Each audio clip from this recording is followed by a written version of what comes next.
Good evening बेटा। कल हमने फिजिकल क्वांटिटीज और उनके यूनिट्स के बारे में कुछ बेसिक इंफॉर्मेशन आपको प्रोवाइड किया था। ठीक, आज हम यूनिट्स की ही बात करते हुए थोड़ा सा और आगे चलते हैं। Try to understand that now. कल हमने आपको बताया था कि physical quantities they are of two types. Physical quantities are of two types. One was fundamental physical quantity. Fundamental physical quantities. Another was derived physical. Derived physical quantities. फिर different आपको बताया था बेटा, ठीक है ना, कि फंडामेंटल क्वांटिटीज जो हैं वो कितनी होती हैं? 7। कौन कौन सी होती हैं? होप आप लोगों ने पढ़ लिया होगा। और derived physical quantities are so many. Derived physical quantities are those quantities which are derived with the help of other quantities. Okay, and fundamental quantities are those quantities which don't require any other quantity for its measurement. Fine. फिर इसके units बताए थे हमने आपको। Fundamental physical quantities जो है, fundamental physical quantities के जो यूनिट्स होते हैं those are called as fundamental units.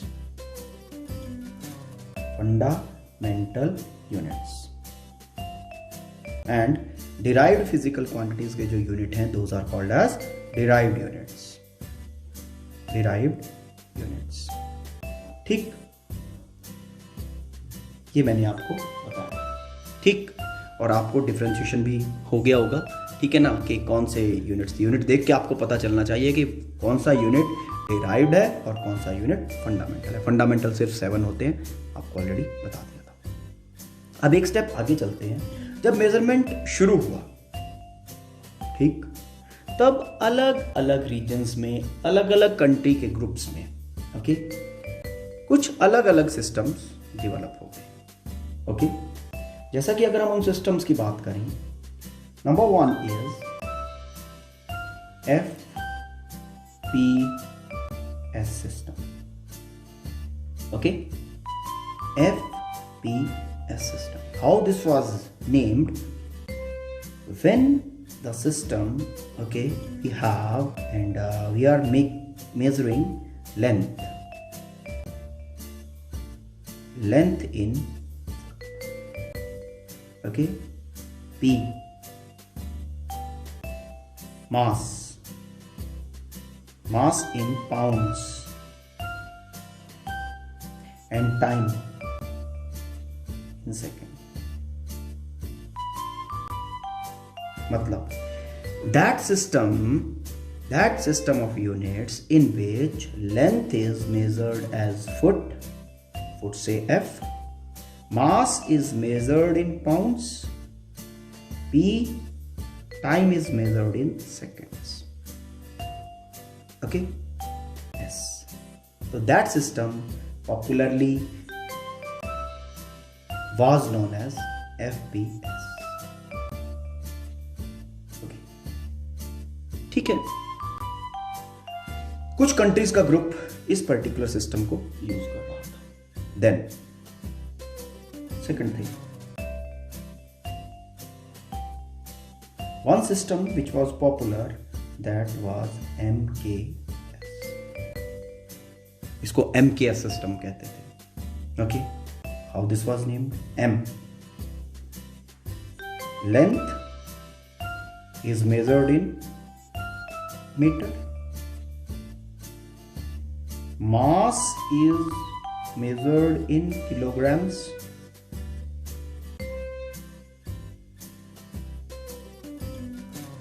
time is measured in seconds. Okay, metre से हमने m लिया, किलोग्राम से k एंड सेकंड। ओके, इस तरह से हमारा सिस्टम बन गया MKS। Okay, one more popular system was there, that was CGS.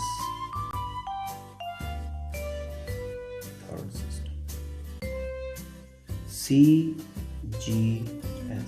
Okay, in which that system in which length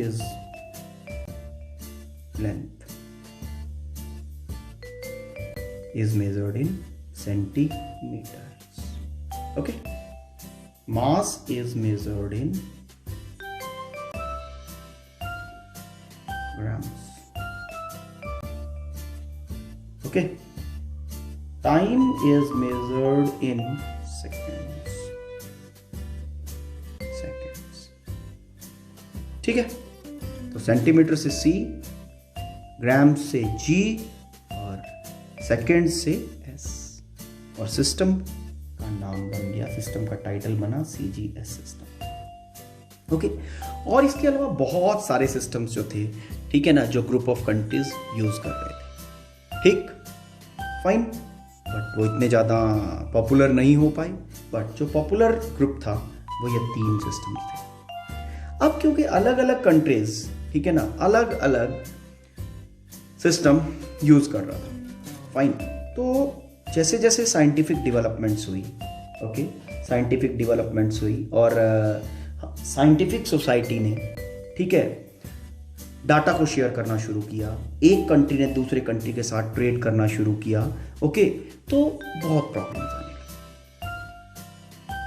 ठीक, प्रॉब्लम्स आने लगी मतलब कैसे? Suppose one country okay is using length unit as meter, another country is using unit of length as foot. Okay, so with this country all the data which will be available for length will be in the form of foot. ठीक है, अब जब इस country से data, कोई scientific data suppose करो demand करना है, ओके, इन्होंने डाटा डिमांड किया, तो ये क्या करेंगे, इनके पास available data is in their units that is foot, और इनकी रिक्वायरमेंट है मीटर। ठीक है, अब क्या करना पड़ेगा, the available data okay directly can't be send to them, या तो इनको फुट टू मीटर कन्वर्ट करके फिर सप्लाई करना पड़ेगा, या फिर ये फुट में रिसीव करेंगे, ओके, और फुट से मीटर इनको कन्वर्ट करना पड़ेगा। मतलब a long process, time consuming, है ना।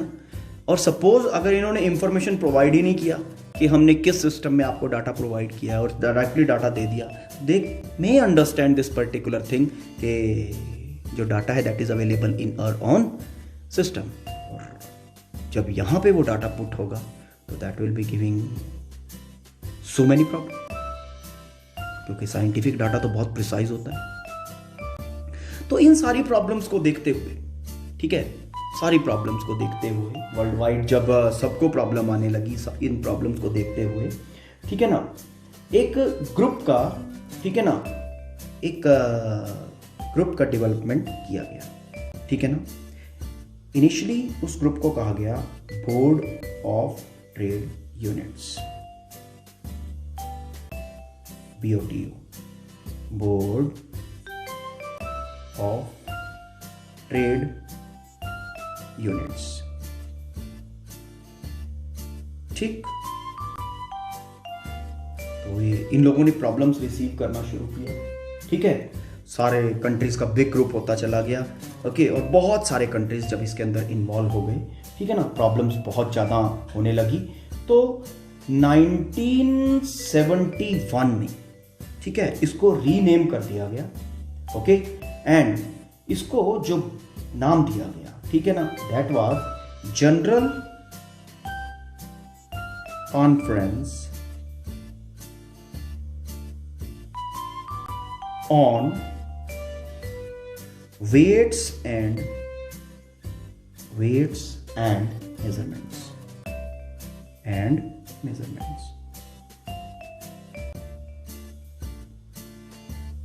ठीक है।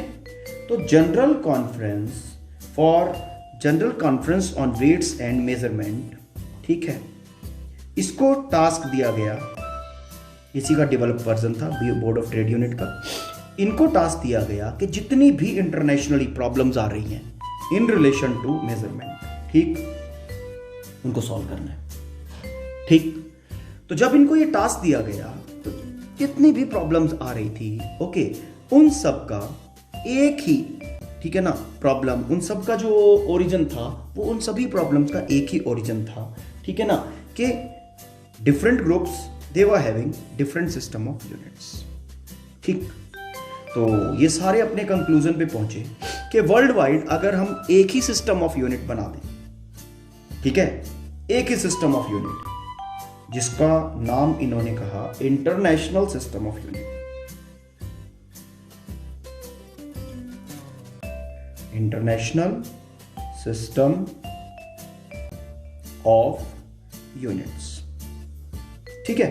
तो इन्होंने डिसाइड किया कि जितनी भी प्रॉब्लम्स हैं उनका सॉल्यूशन यहां पे लाई करेगा इसके अंदर। मतलब as many systems were develop, छोटे छोटे ग्रुप्स के अंदर 1 2 3 4 5 6 10, ठीक है ना, उन सब सिस्टम्स को, ठीक है ना, ओके, एक उन सब सिस्टम को साइडलाइन करके एक कंसोलिडेटेड सिस्टम बना दिया जाए जो पूरा वर्ल्ड, ठीक है, इंटरनेशनली जितने भी कंट्रीज ट्रेड कर रहे हैं सारे के सारे उस सिस्टम को यूज करें, एक सिंगल सिस्टम, ठीक है। और इसको शॉर्ट नेम दिया गया एसआई सिस्टम। फाइन, ठीक है।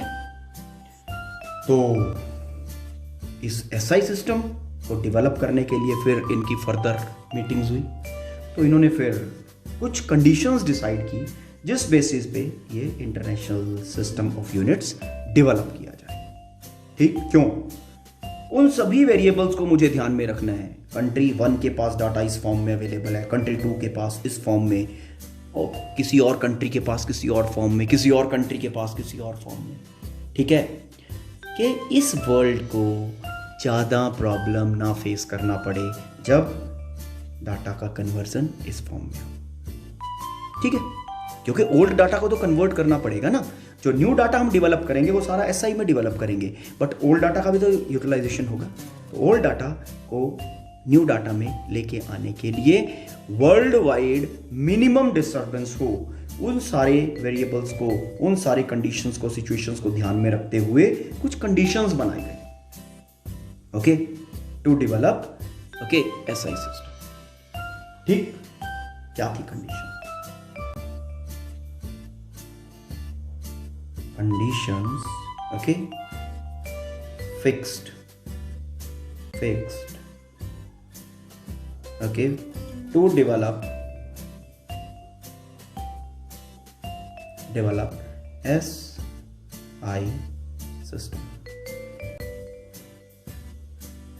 ठीक है। नाउ ये कंडीशंस क्या थी? सबसे पहला जो कंडीशन था, okay, that was,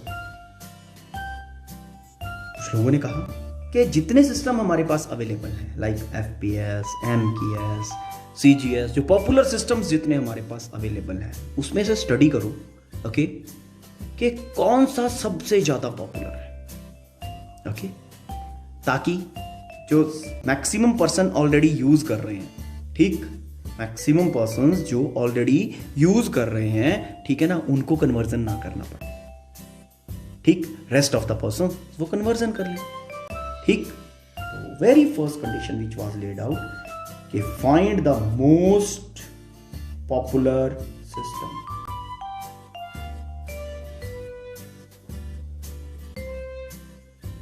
okay, find the most popular system, ठीक। ओके, क्लियर है। सेकंड थिंग, सेकेंड पॉइंट जो रखा गया, the system should be rational, system should be rational,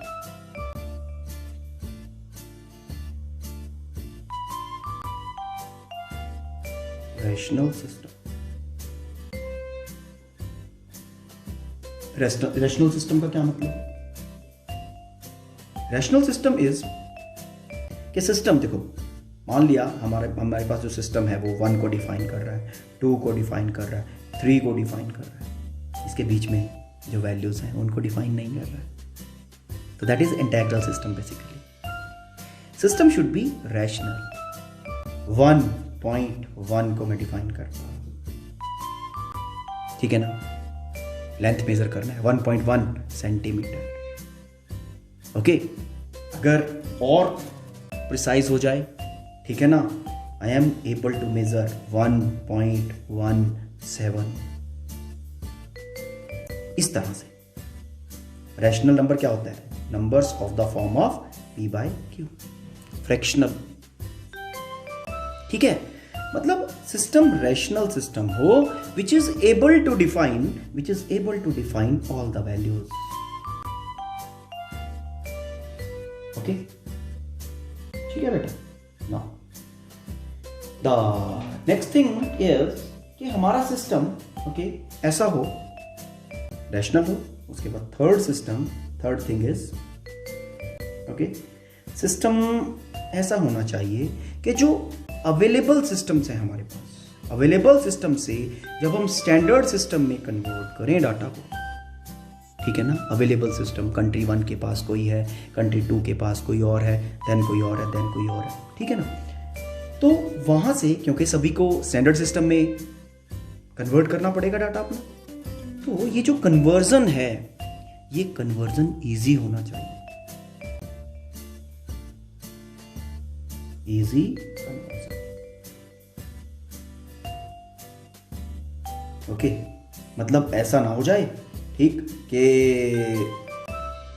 मान लिया हम नए सिस्टम में, पुराना ओल्ड सिस्टम है, वहां से नए सिस्टम में पहुंचने के लिए, ठीक है ना, न्यू सिस्टम में लेंथ मेजर कर रहा हूं, सपोज करो ओल्ड सिस्टम में थी और न्यू सिस्टम में लाने के लिए इसको मल्टीप्लाई करना पड़ रहा है 0.73695।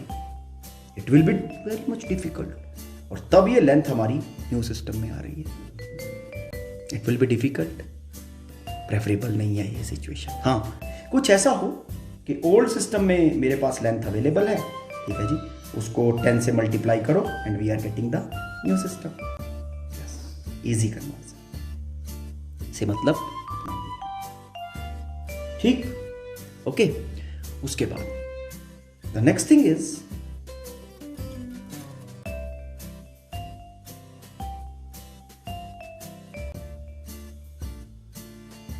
appropriate size of unit. Appropriate size of unit. Appropriate size of unit मतलब यूनिट क्या होता है? जैसे 1 मीटर कितना है? आपका जो आर्म का लेंथ है नियरली वो 1 मीटर है। ओके, 1 सेंटीमीटर कंपैरेटिवली बहुत छोटा, 1 मिलीमीटर बिल्कुल छोटा। अब मैं कहता क्या हूं आपको, ओके, कि आप अंबाला से दिल्ली का डिस्टेंस मेजर करो और मैंने आपको कह दिया, लो जी सेंटीमीटर वाला स्केल है आपके पास, ठीक, बस फिर लगे रहो, 1 ईयर तक लगे रहे ना, ठीक है ना। एक सेंटीमीटर रिपीटेडली प्लेस किया, पहले 1 सेंटीमीटर प्लेस किया, ये 1 काउंट कर दिया, अब दूसरा फिर वही रिपीट किया, फिर रिपीट, बहुत टाइम लगेगा। It will be a time consuming okay methodology, fine. फिर हम आपको कहते हैं कि चलो जी हम आपको 1 किलोमीटर दे देते हैं, ठीक, 1 किलोमीटर हम करते चलते, ठीक है, 200 किलोमीटर के बाद we will be able to reach Delhi. पर लेकिन किलोमीटर बहुत बड़ा यूनिट हो गया, सेंटीमीटर बहुत छोटा यूनिट था, और जो किलोमीटर हो गया वो बहुत बड़ा यूनिट हो गया, ठीक। तो मतलब कहने का क्या है कि जो साइज है ना यूनिट का, जो जितनी लेंथ को हम 1 मार्क एज्यूम कर रहे हैं, ओके, उसका अप्रोप्रिएट साइज होना चाहिए, ठीक है, ओके। जैसे मीटर लिया, ठीक, मीटर प्लेस करते you will be able to measure, है ना, इस तरह से, okay. Appropriate size of unit, बहुत स्मॉल भी ना हो, ठीक, और बहुत बड़ा भी ना हो, ठीक, कि जिसको यूज करके हम छोटे डिस्टेंसेस को मेजर ना कर पाए, फाइन, आपको स्टैंडर्ड यूनिट हमने किलोमीटर बना के दे दिया, ठीक है ना, और हम कहते हैं आपके पेन का लेंथ मेजर करो, है ना, मजाक हो जाएगा। तो इतना दिमाग लगाना पड़ेगा कि कौन सा यूनिट, जो भी यूनिट हम उठाएं उसका अप्रोप्रिएट साइज होना चाहिए, ठीक है।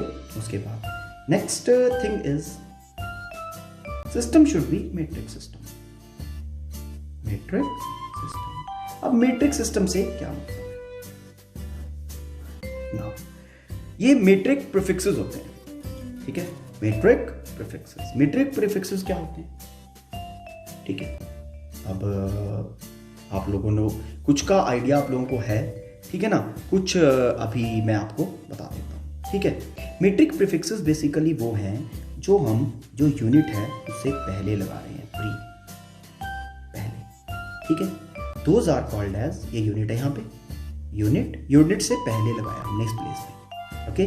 These are called as metric prefixes. Like अभी बताऊंगा आपको तो आपको पता चलेगा ना। सबसे पहले जैसे डेसी कहते हैं ना, क्या मीनिंग होता है डेसी का? डेसी का मतलब होता है 1/10, मतलब 10 to the power -1, okay. Deci के बाद आता है centi. Centi is 10 to the power -2। 10 to the power -2 mean 1/100, है ना, 10 to the power -2, इसका मतलब क्या होता है 1/100, this 1/100, 10 to the power -2, 10 to the power -2 मतलब 1/10 square, 1/10 square 10 to the power -2, है ना, 1/10 स्क्वायर इज 1/100, ठीक, सिंपल मैथमेटिक्स। सेंटी के बाद जो आता है वो आता है मिली। मिली is 10 to the power -3, 10 to the power -3 is 1/1000, fine, 1/10 to the power 3, fine. Milli के बाद आता है micro is 10 to the power -6, okay. Micro के बाद आता है बेटा nano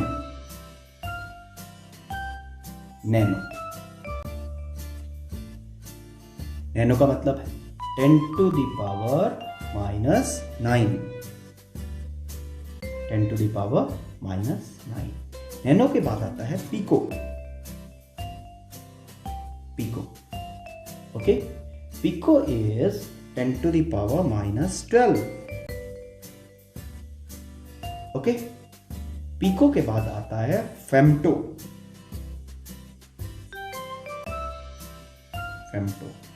okay. Femto is 10 to the power -15, ये आपको याद करना है, ठीक है। फेम्टो के बाद आता है atto, zepto, yocto, okay. Atto is 10 to the power -18, okay. Atto के बाद आता है zepto is 10 to the power -21, 3 rise पे जा रहा हूं, ठीक है। जेप्टो के बाद आता है yocto, YOCTO, yocto, fine. Yocto is 10 to the power -24. These are inverse powers, okay, inverse power prefixes, fine, ठीक है। नाउ डायरेक्ट पावर प्रीफिक्सेस में आता है सबसे पहले डेका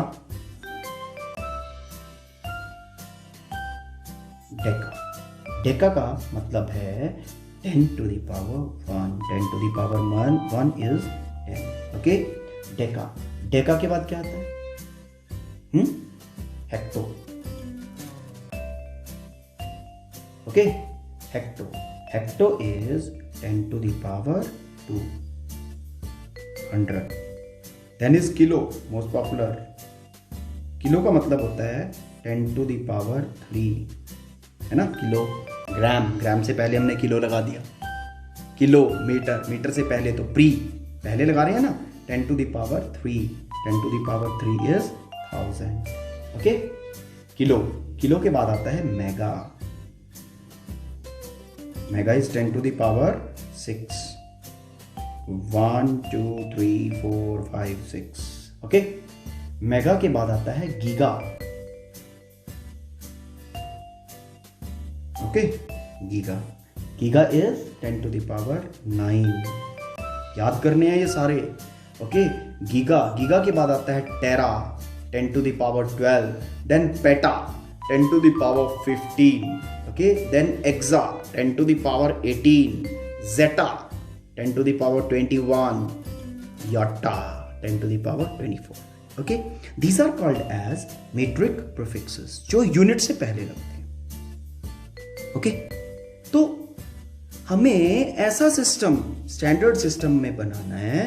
ओके, स्टैंडर्ड सिस्टम, हमें ऐसा सिस्टम बनाना है. ओके, ऐसा सिस्टम हमें डेवलप करना है जिसमें हम जो भी स्टैंडर्ड में हम यूनिट लेके आ रहे हैं, ओके, दैट यूनिट, ओके, ऐसा हो कि उसके आगे हम ये मेट्रिक प्रीफिक्सेस अटैच कर दें.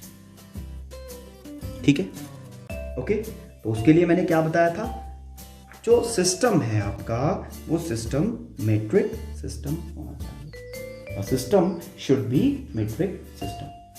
Okay, hope this particular thing is clear. ठीक है ना. उसके बाद एक चीज और है मेट्रिक सिस्टम के बाद, one is absolute system. System should B absolute. जो भी यूनिट आप स्टैंडर्ड पे लेके आ रहे हो, okay, unit has to be absolute unit. Absolute unit. Absolute unit से क्या मतलब है? एब्सोल्यूट से मतलब ये है कि ऐसा नहीं है कि एक ऑब्जर्वर ऑब्जर्व कर रहा है, ठीक है ना, कुछ और मेजरमेंट हो रही है, और दूसरा ऑब्जर्व कर रहा है, ठीक है ना, कुछ और मेजरमेंट हो रही है. ठीक है ना.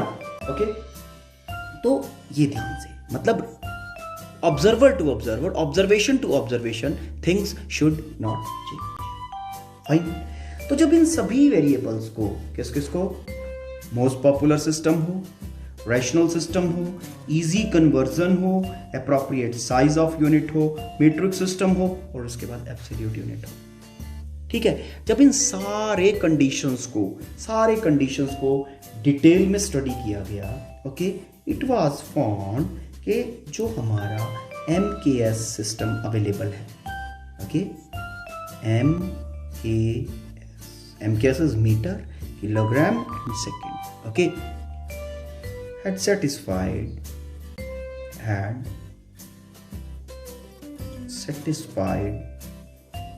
all conditions, जो कि हमारे इंटरनेशनल जो कॉन्फ्रेंस है, ओके, उन्होंने लेड आउट किया था.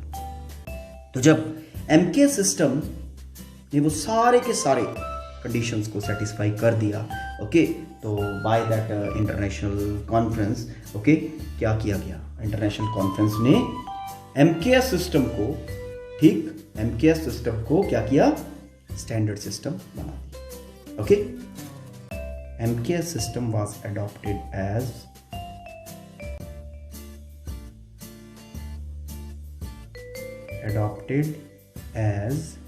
SI system, international system of units. Okay, अब मेरे पास एक स्टैंडर्ड सिस्टम आ गया. ठीक है. अब क्या करना है, अब वो जितनी भी प्रॉब्लम्स थी कन्वर्जन रिलेटेड, वो सारी की सारी दूर हो जाएंगी. एक कंट्री दूसरे कंट्री के साथ आराम से ट्रेड करेगा. कोई डाटा हमें डिमांड करना है तो आराम से हमें वो डाटा उसी फॉर्म में मिलेगा, जो क्योंकि सारे के सारे सेम यूनिट्स यूज कर रहे हैं. Hope this particular thing is clear to you. ठीक है. नाउ जब ये SI सिस्टम हमें मिल गया, फिर कुछ डेफिनेशंस आई स्पेसिफिक.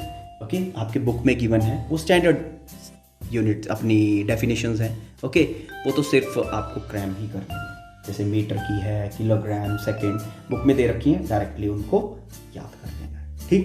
कुछ स्पेशल यूनिट्स और डिराइव्ड यूनिट्स, ठीक है ना, अपने सिस्टम में और पॉपुलर हुई. ठीक है, उसकी बात हम अभी करते हैं. ठीक. लाइक सबसे पहले जो बड़े बड़े डिस्टेंसेस मेजर करने थे, ठीक है, बड़े बड़े distances of the order of Galaxy sizes, ठीक है ना. तो जब इनको मेजर करना था, तो इनको मेजर करने के लिए एक यूनिट बना, that was astronomical unit. Okay, astronomical unit. Okay, astronomical unit है क्या?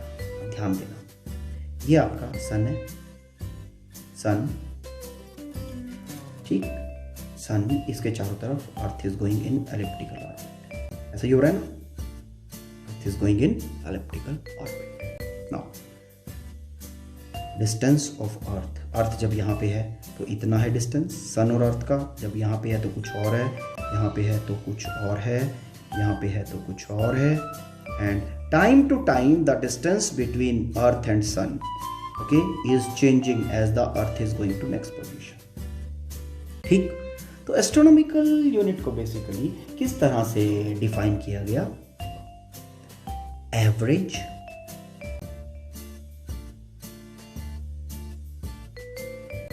डिस्टेंस,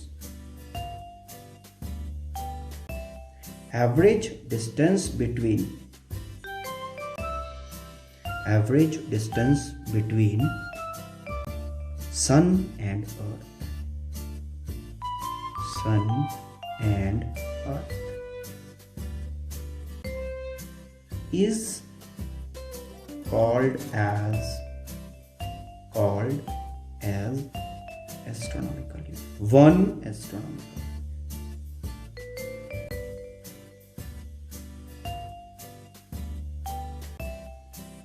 वन एस्ट्रोनॉमिकल यूनिट, ठीक है। और when we talk of value of one astronomical unit, okay, that is 1.496 into 10 to the power 11 meter, okay, and approximately we take this as 1 nearly 1.5 into, क्योंकि 9 है, जब मैं यहाँ तक रिस्ट्रिक्ट करूँगा इसको तो ये यहाँ पे 5 बना दे, into 10 to the power 11 metre. This is one astronomical unit. Hope this is clear. तो how I define one astronomical unit? One astronomical unit is average distance between sun and earth, okay, which is nearly equal to 1.5 into 10 to the power 11। जो next unit है बिगर distances को major करने के लिए, that is light year. Light year, ठीक है। How this unit was developed, okay, बहुत प्यारा सा कंसेप्ट है, like distance travelled by light in 1 year, light year, okay, 1 light year is equal to 1 light year is equal to distance traveled by light, distance traveled by light in 1 year, distance traveled by light in 1 year, ठीक है। Now question is how this distance to be calculated. अब velocity of light तो constant है, change नहीं करता, तो distance travelled is equal to velocity into time, okay. Now speed of velocity of light is 3 into 10 to the power 8 metre. कितने time में? 1 year. Now metre per second है, metre per second, 3 into 10 to the power 8 metre per second, तो time का unit मुझे second पे ही लेके जाना पड़ेगा। 1 ईयर, ये तो ईयर है, मल्टीप्लाइड बाय 365 डेज। अब ये डेज बन गए, है ना, डेज से आवर्स में जाओ, मल्टीप्लाइड बाय 24, अब ये आवर्स में आ गया। अब आवर्स से मिनट्स में, मल्टीप्लाइड बाय 60, और मिनट्स से सेकेंड में, ठीक। तो सॉल्विंग दिस कंप्लीट, ये तुम्हें क्या देगा? 1 लाइट ईयर, ओके। और जब इस कैलकुलेशन को कंप्लीट करते हैं, ठीक है ना। तो जो रिजल्ट हमें मिलता है बेटा, ठीक है ना, 1 लाइट ईयर के लिए, that is 1 light year is equal to 9.46 into 10 the द पावर 15 मीटर। Is it okay? ठीक है, तो आज आप लोग यहीं तक करो, ठीक। तो बाकी हम नेक्स्ट लेक्चर में कवर करेंगे। फाइन।